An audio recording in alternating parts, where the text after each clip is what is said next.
Ms. Tarfa. Thank you.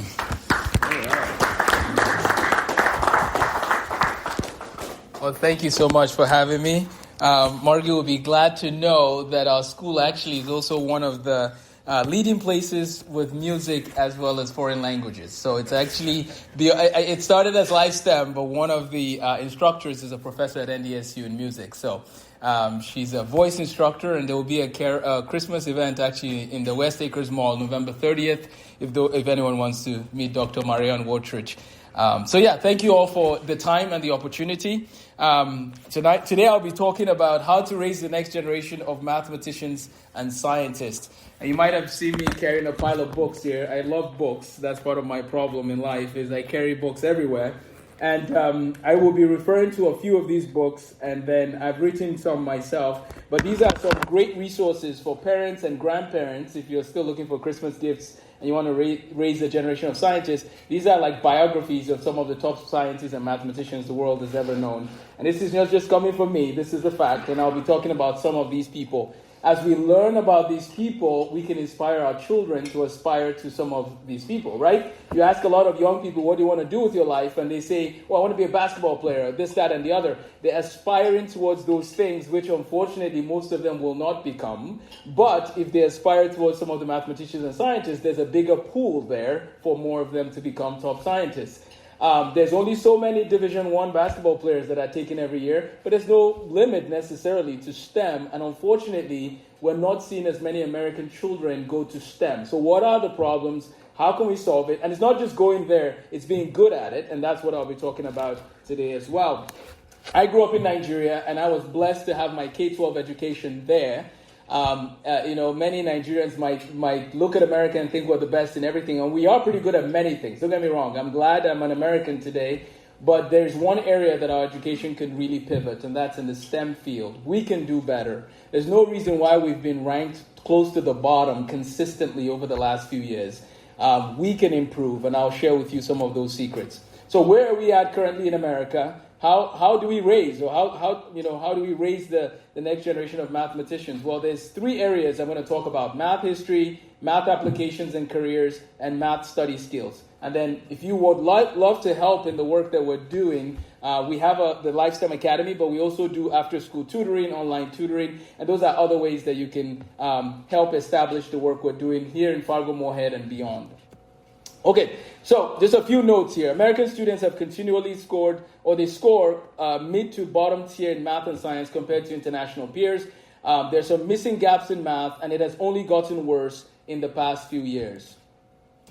In order to establish what math even is and how this all should be looked at, I'm going to use an analogy here. But before I do that, let me just mention this again briefly, that it's not just about the question of standardized testing. It's the question of math fluency and literacy. I have gone to the store and people have paid for the product or whatever, and they've given me the wrong change, and I've had to say, wait, this is not correct. Like, I gave you this much, you shouldn't be giving me any close to this. So they're giving me way more than they should. So they didn't see any sort of they just thought, oh, everything's fine. So our number sense as a nation is quite concerning. A lot of people don't have that number sense, and that actually leads to the first major point.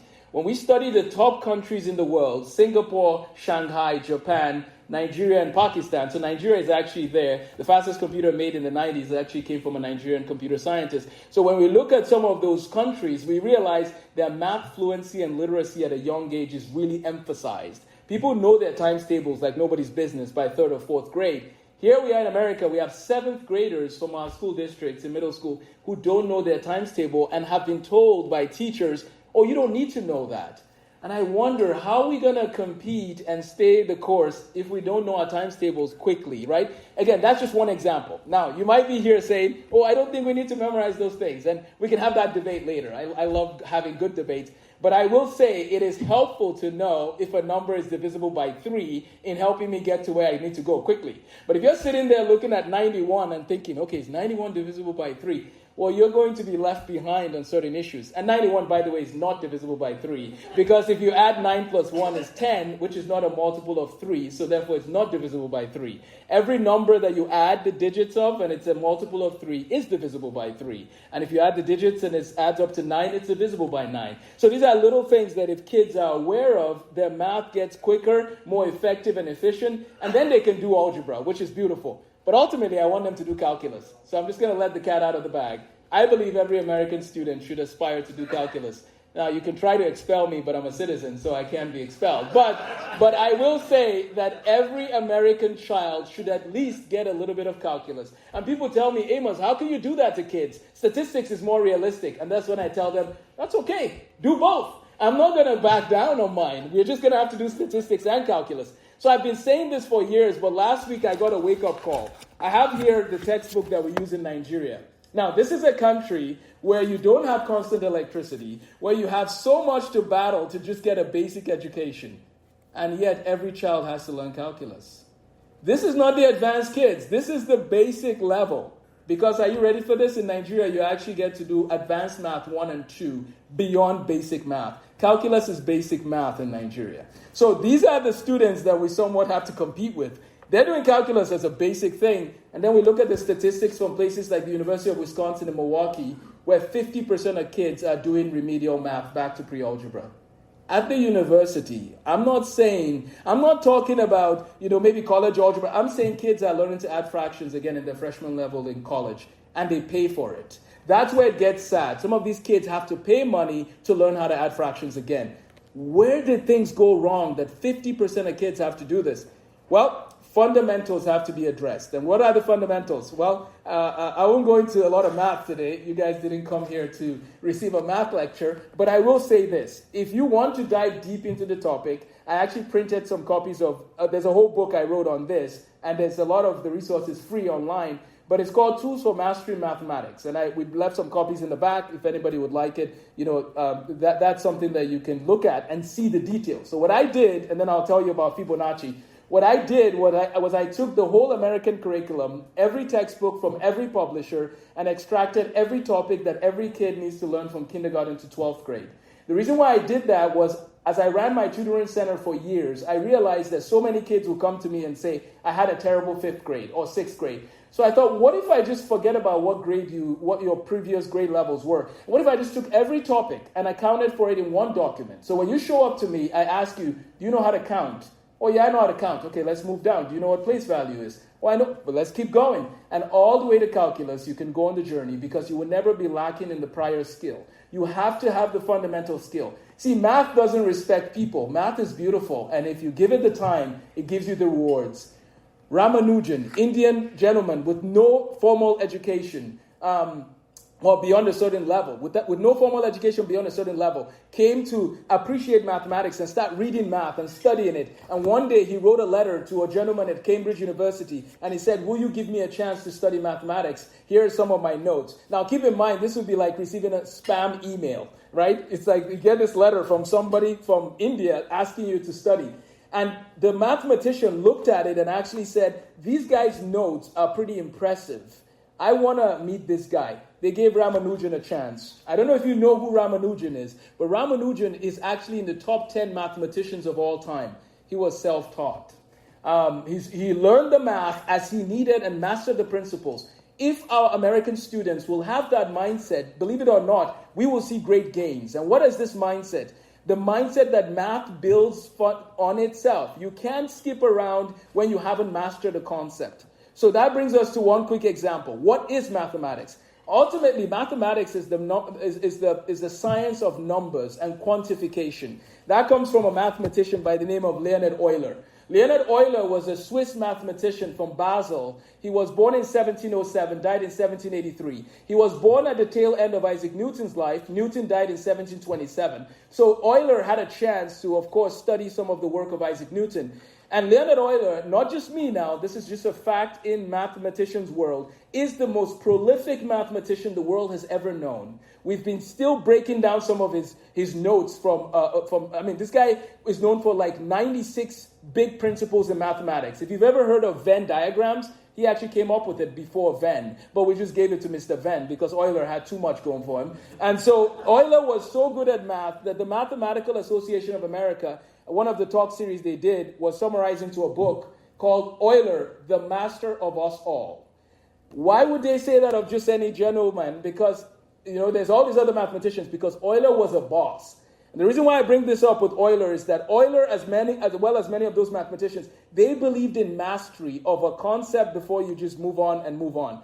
Who was Leonard Euler's instructor? Bernoulli. Bernoulli is, you guys might have heard of Bernoulli's principle. That was Euler's classmate. Daniel Bernoulli came up with Bernoulli's principle. Daniel's father was Euler's teacher.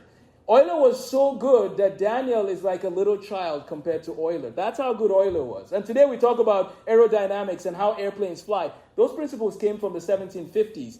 Most of what we teach in math today comes from the 1700s. And so why don't we go back to the 1700s and look at the people that have given us the math today? Isaac Newton, as I said, died in 1727, born in 1642, the year Galileo died. All of those people and the work they did, by the way, Newton was born on Christmas Day. I think it was a great gift to the world. Some people would think that he was not a gift. They don't like him. But Newton was a pretty good guy. So he was born in 1642 on Christmas Day. He gave us the basis of the principles, went to Cambridge University. And when we look at the work of Newton and how he learned, maybe we should get our students to begin to look at the problems he was trying to solve so that they can give it some more effort. And when you give a thing effort, you therefore get better at it.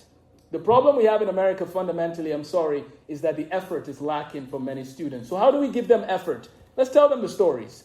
Why did Newton do calculus? Because they're trying to study the astronomical bodies. They're trying to study the planets, the sun, the moon, the stars, and how they work. And they're coming up with the mathematics of it. And that's why Newton's work unlocked the world to something we never had, which is the mathematics that describes the universe. And then, of course, Euler took it to the next level. And then after Euler, there was a man named Carl Friedrich Gauss, a German mathematician. Now, he was a prodigy. I'm not actually going to talk about him today because he was a prodigy. When you have a prodigy, this guy was doing stuff at the age of 8 that we teach in Calculus 3 today.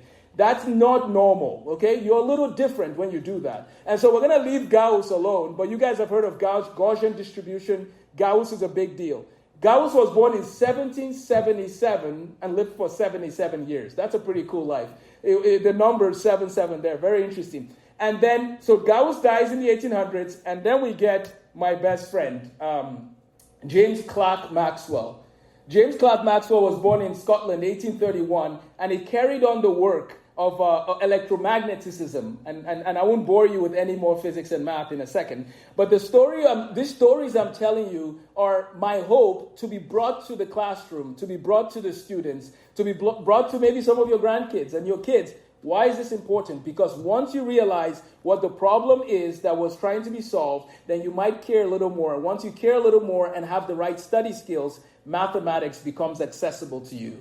Study skills in America are not actually taught. Let me give you an example. American students are not required to have notebooks in class. I don't know of any country where you don't have notebooks when you study. Like, it's not an option. In Nigeria, millions of us, all of us, everybody must have a notebook where you take notes of what you learned the day before or the day of, and then you review those notes. That helps and goes far. So we need math history, we need math applications to help kids that have so much information and yet, they have so much information and yet we're lagging behind. So I'll read you a quote and then I'll land my plane here shortly. It says, what students need fundamentally in academics today is not simply information. They need inspiration and vision. They can get information from the library as well as Google. Once they are inspired and are hardworking, the technology and the coaching available will help them to excel in whatever they choose to study. With the technology and tools available, teachers can help students to master principles in mathematics like never before. We need to seek constantly to help them care about excelling. And if teachers can provide students with the tools they need and to have a vision and the necessary inspiration, I believe that America will start moving up in the ranks pretty quickly. So we need that piece of inspiration. And we do that partly by storytelling. And I've done this with my students for years. I study math history as a hobby, and I just appreciate the lives of a lot of these mathematicians. One more story, and let's land the plane for now. Michael Faraday, born in the 1700s, very poor, would eat one loaf of bread over 7 days sometimes. That was what he was born into. But Michael Faraday attended a lecture series by a man named Humphrey Davies, a chemist back in the day. Now remember, in the 1700s, chemistry was new. Chemistry was born heavily more in the 1700s by a man, some of the work of the man named Antoine Lavoisier. And there was women involved in all of this too, but I'm just highlighting a few people in my stories today. And Lavoisier ended up dying tragically because of the French Revolution. They thought he had other things going on, so they took his life. And that affected the history of chemistry. At this time, physics was already growing. Isaac Newton went to Cambridge, and it's an interesting realization. What was his major at Cambridge initially? Was it physics? No, because he hadn't lived yet, right? Newton hadn't done Newton stuff, so there was no physics to study. And so Newton in 1661, they had the plague, and he had to go back. It was during those years of the plague that some of the great advancements in physics and discoveries of mathematics happened. So now Newton did his stuff. Physics is doing great. Now Michael Faraday comes in the 1700s, very poor guy out in England, and he went to Humphrey Davies, and he watched all these experiments that Humphrey Davy would do in lectures, and he was taking notes. We're back to notes again, right? And one day he writes to Humphrey Davies and says, "Here are my notes watching you speak. Will you give me a chance to work with you?" And Humphrey Davies says, "Sure, I'll give you a chance." So this poor man with barely a middle school education gets a chance to work in a lab. He works in the lab and he does his job, but then he goes above and beyond and does extra on the side. Then he gets an opportunity to start giving lectures. They're actually called the Christmas Day lectures. He starts giving these lectures over time.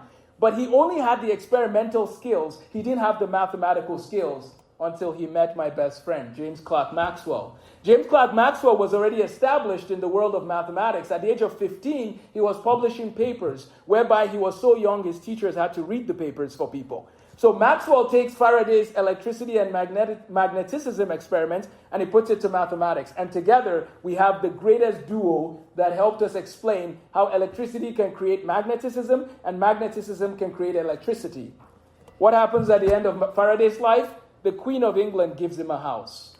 From poor, barely middle school educated to the Queen of England saying, "Here you go. If you study physics today, and you don't know Faraday, then I'm sorry, your physics education wasn't complete," right? Every physicist has to learn about, especially electrical engineers or engineers, they have to learn about Michael Faraday. And so I tell these stories to my students and to people at large because I believe that we need a renewal in our thinking of mathematics and science, showing people that math is really just about patterns and pattern recognition, and it's applicable in the world. So when you look at the Fibonacci sequence, you notice the 5 and the 8, they add up to give us 13, and the 13 and the 8, they add up to give us 21, and this sequence actually continues on. It was given by an Italian mathematician named Fibonacci. And so when we start showing students that math is simply about patterns, like when you're driving down the neighborhood and the address is 1, 3, 5, 7, the next one is probably 9, that same reasoning you use for pattern recognition is literally what's in all of mathematics.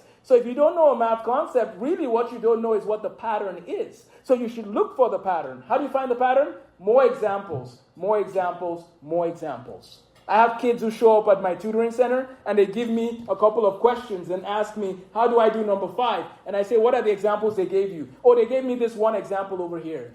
One example? And you're supposed to see the pattern?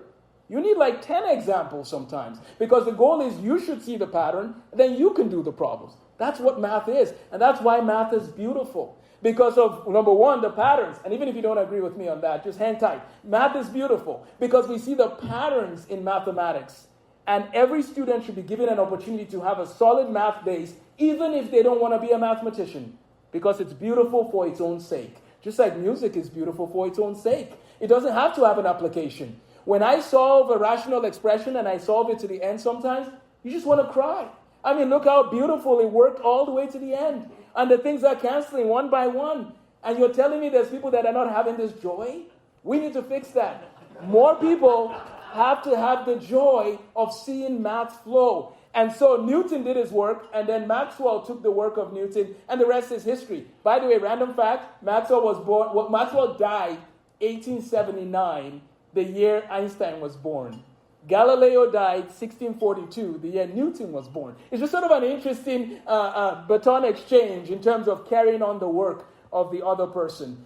When they asked Einstein in around 1920, do you stand on the shoulders of Newton? He actually corrected them and said, no, I don't. I stand on the shoulders of Maxwell. And that's the Maxwell at the age of 15 that was changing the world. Our teenagers can change the world. If we give them a chance and all the examples, as much as they need, and coach them along, we can see great mathematicians and scientists raised today. Thank you for your time.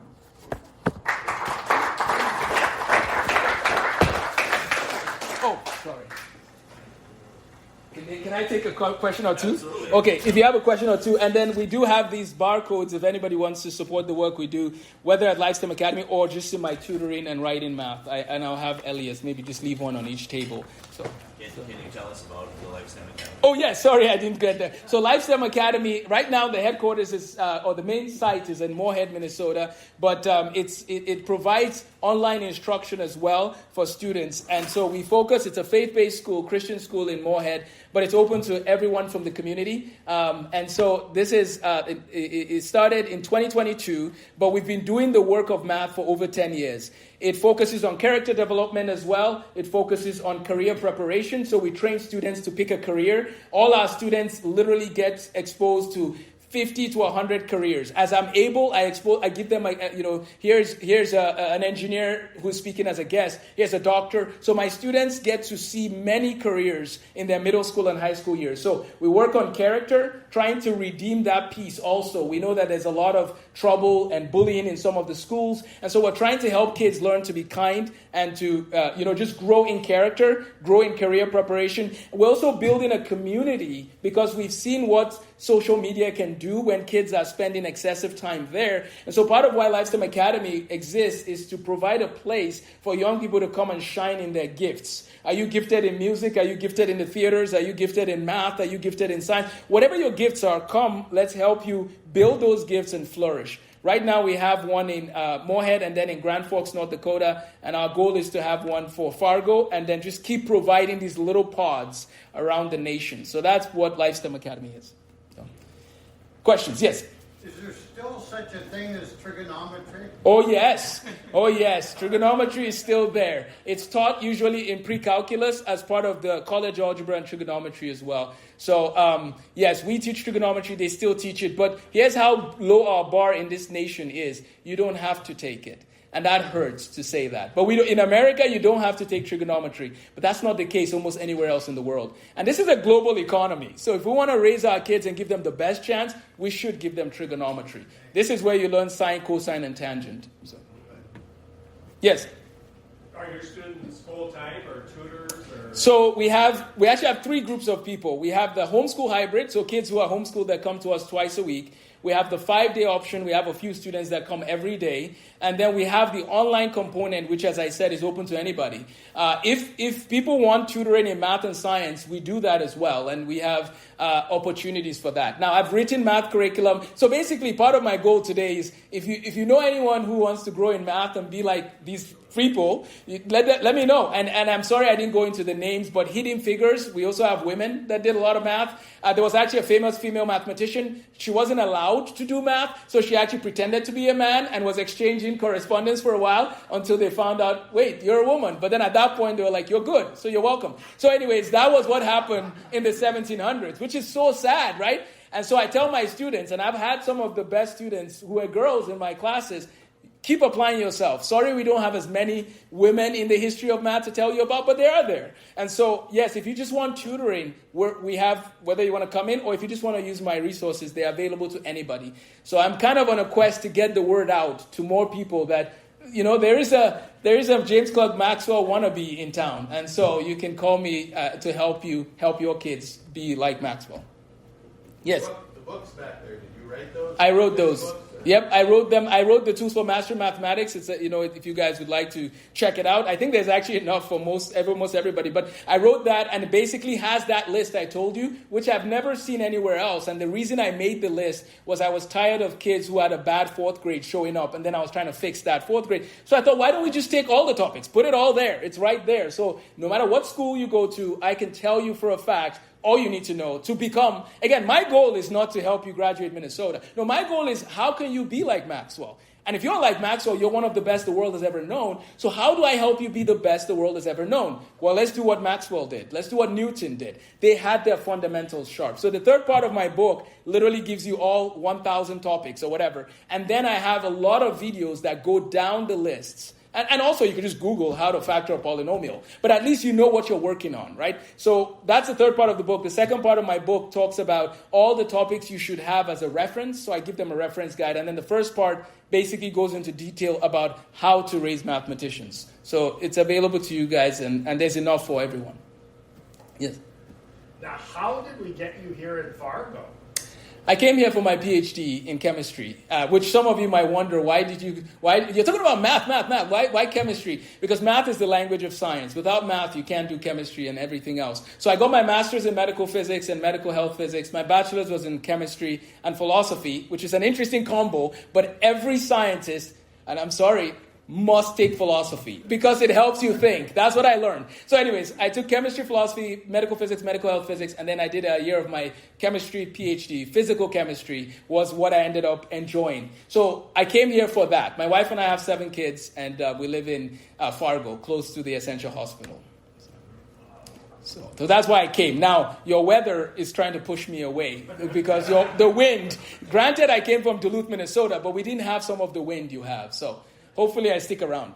I've always heard, though, it's the climate of the people that's important. 100%. What Fargo has, it's people. Nothing else. Sorry.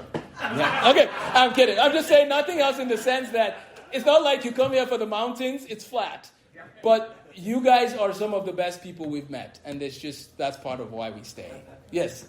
I've got a granddaughter and a grandson, and they both, when they're around, put their heads into these handheld games. Should I worry about that or just let it go? Yeah, so if they let me back here ever, I will do a different talk on a different paper. The research says, even for math tools, 2 hours is sufficient. Like, we shouldn't allow children beyond that. Even if it's educational, they need to go interact with people. Anything above 2 hours, we found, actually leads to a problem. In terms of emotional stability, enjoyment of life, kids need time to talk to people. And unfortunately, we have kids now, the average is about 9 hours a day. And that's just too much. And so, to answer that, I write online math programs, so I have to have the research on that as well. Yes, they can play their games, but they should probably have a monitor that says, I'm sorry, Johnny, 2 hours, you need to go do the math on paper or go meet your friends. I'm not saying life is all about math. It's not, right? Faith is important to me, but I will say math is probably the most important discipline for anybody to consider. Sorry. Okay. What is your perspective on the mental health problems that the youth are facing these days? Given that you work with a lot of youth, what is your perspective on that? So this question has to do with the mental health of the youth. That really is part of why LifeSTEM exists and just part of why I exist. I actually wrote a book called Why Do I Exist years ago. But part of it comes down to I've always loved working with young people and giving them tools to shine and flourish. As I said, what are your gifts? Flourish in those, and then it'll reduce the concerns you might face in life. That leads me to the issue of the mental health piece. Our Grand Forks campus is actually run by Dr. Jean Gullux, who is a mental health specialist, and she works with students. Guys, it has never been this bad in my 12 years in education. I have never seen the level of mental concerns. So in our school, all our students have to learn mental wellness. It's just standard. And I tell them that. After I've given you all my passion for mathematics, science, and so on, believe it or not, I put mental wellness at the same level. They need to be mentally fit to handle the days they live in. So what do I say? The technology piece is huge. We have seen a correlation since 2013. The rise in smartphone use came around the same time with the rise in mental health crisis. So now child psychologists are like, let's rethink what's going on here. And I can say for a fact that some of the social media without guardrails is part of the problem. So we need to help them move away from that and push them into areas where are your gifts, growing your gifts. But it is a great concern, and I believe it can be solved with just taking more time to meet their needs and develop their talents. I believe we can solve some of the mental health crisis there. But it is a great concern. So for all my students, we tell them, we have conversations, we talk about it. And we want them, I even have them meet with Dr. Jean Gullock, so other staff. We have about 3 people with master's degrees in counseling. Because that wasn't the reason we looked for them, but they just showed up to us, and now we have the support. And we're going to keep doing everything we can so that they're academically, socially, all areas of life fit to flourish. We have time for one more question if anybody has one. Yes.